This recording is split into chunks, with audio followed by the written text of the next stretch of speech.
there are 4 powers. Number 1 power is called the power of academics. The power of academics. I know we live in an age where people are ignoring books and knowledge. But allow me to tell you the truth. There is a realm where you cannot survive without knowledge. I met a man who gave me an advice and told me, those who are street smart are always robbed by those who are book smart. And those who are book smart are robbed by those who are street smart. He said, sir, you need both. You need to come from the streets and come from the library. You'll survive. Those who are street smart, they are always robbed by the book smart. You are street smart. You know where to get the goods. You know how to seal deals. But you don't know how to reconcile credit and debit. Then you get an accountant who has a master's in account. He empties your account and balances everything. But you think you are street smart, but someone has seen a gap in your level of academia. And some people are so book smart that they don't understand deals in the street. Someone will come and sell you something people are selling 50 bob and sell you for 1,000 because you don't know the streets. That's why you need to be both street smart and book smart. Is someone getting me? Because knowledge is power. And there are many avenues. You don't need a PhD. You don't need to go to a university for you to be intellectual. Begin to harvest books. There are online courses. Put something in your mind. You'll discover the top is for very few people who have paid the price of sitting down and doing what many don't want to do. There are things you read and they deliver you. The next level of your life is not connected just to prayer. It's connected to what you know. Number 2, there is what we call social power. Somebody say social power. Somebody say social power. Can I tell you something? In the age of social media, this is a power you need. Social power is a capital. Now it is time for the church to have social capital. Not to raise celebrities, no. We need to understand that there is a difference between fame and greatness. Social capital in the kingdom does not come as fame, it comes as greatness. Every great man is famous, but not every famous man is great. That one you need to know. There are men that are famous, but their fame dies with them. But great men are like seeds. By the time they die, 1,000 rise. Look, Jesus was a great man. When he died, we are now alive because of the greatness of Jesus. So the Lord does not give men fame, he gives them greatness. And greatness has everything to do with raising sons, imparting a generation. It is not about self, it's about rising with others. Fame is about a man. Fame is about me. In greatness, we say, Lord, take the stage. Wacha nididimie wewe wiinuke. Because this is not about fame. Fame is when men now make riches, but greatness is when men make wealth. And the greatest wealth in greatness is men, not money. That's why the church must begin to understand the language of greatness. The language of greatness is not awarded in time. You cannot say this was a good preacher. It will take the end of time for the one that awards and rewards greatness to say, welcome, good and faithful servant. That's why when Paul was dying, he said, I have run the race, I have kept the faith, and now I am ready for the crown. We don't receive our roses when we are alive. Great men, their reward is heaven.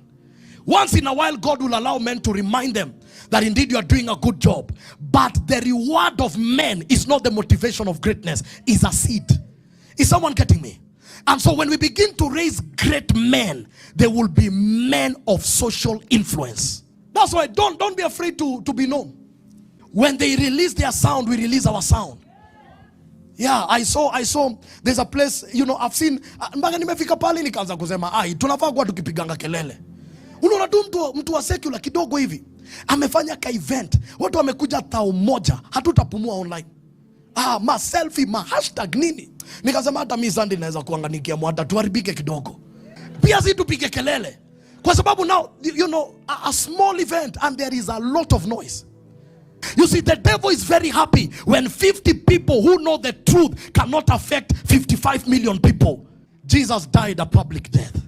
That's why our proclamation of the gospel has to be public. We need men to get in the media space. We need people to dominate the music space. We need people to dominate the art space, the acting area. We need movies that are done from the kingdom. We need people to invade that space. Number 3, political power. What I discovered is that political power is what gives you access to territories. Political power is what gives you access to territories. There's a time I was in Nanyuki, and the man of God told me, Nanyuki opened up after a certain old politician died. But after the death of that MP, he was an MP from the days of Kenyatta. No one could take him out of power. He was like a principality, because territorial forces love partnering with thrones. Because anytime you have a man that is thinking deliverance of the people, that man becomes a target of spiritual warfare. So many times the territorial powers want to partner with the throne so that the people can perpetually stay under oppression. That's why anytime a man can rise with good intentions, but there will be partnership with the throne to make sure that oppression and suppression becomes the order of the day. Spirits love thrones. And that's why we need men that have that revelation, that by the time you are standing to be a governor, you are not doing politics like ordinary men. You know, as I take this throne, I need to partner with heaven so that the people I am leading can be delivered. The church has to begin to have conversation on how we handle politics. But we need to be radical. I said here to Kingia Mwaka ya Siasa, I'll come up with what we call an MOU. So that when a politician comes, he first of all signs an MOU. That you will not promise things you have no money to fulfill. Number 4, economic power. My wife sent me a video of a man of God talking about why we need to save. They said people save so that they can invest, and they save so that they can secure the days of trouble. And one of the things that I'm believing God is that as a ministry, we are going to raise men that are economically stable. For people to be economically stable, they need to understand principles, disciplines, and laws that govern life. There are many things in life that need empowerment financially. And there are few wisdoms in the Bible that can raise a man that is financially stable, once they understood and once they are applied. I looked around and I discovered that one of the advantages of both the Indians, the Muslims, and the multinationals, one of their advantages is the power of unity. We will never break economic ceilings until we become producers. When you are in the food chain and perpetually you are a consumer, I tell you the truth, there are chains you'll never break. And I'm believing God that the Lord is going to release the spirit and the grace of innovation, that some of you will step into manufacturing and production. That is where the wealth is. And the language has to be the language of generations. I saw the president open the biggest plant of steel by an Indian family called the Devixki. Their father came in Kenya as a scrap metal collector. That generation has launched a 3 billion facility, because where the father built, the children took over from there. There are conversations that must begin to shift, because we live in a generation of me, myself, and I. And guess what?